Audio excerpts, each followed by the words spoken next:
ரவா ரோஸ்ட்டுக்குள்ளே நம்ம மசாலா வைக்கிறதுக்கு உருளைக்கிழங்கு ரெடி பண்ணியிருக்கோம். அதை எப்படி ரெடி பண்ணுறதுன்னு பார்ப்போம். மசாலாவோட கடுகு 1 ஸ்பூன் போட்டுக்கேன்.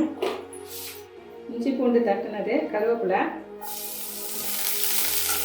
வரமிளகாய் ஒரு சின்ன துண்டு, பச்சை மிளகாய் பொடியை கட் பண்ணது, ஒரு பச்சை மிளகாய் கட் பண்ணிட்டேன், பெரிய வெங்காயம் 1 பொடியை கட் பண்ணது.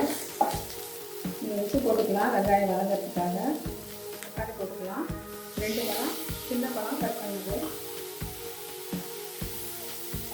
கரம் மசாலா 1/4 டீஸ்பூன், குழம்பு மசாலா 1/2 டீஸ்பூன். ஏற்கனவே உப்பு போட்டிருக்கோம் வெங்காயம் வதங்கிறதுக்காக. இப்போ தேவையான அளவுக்கு போட்டுக்கலாம்.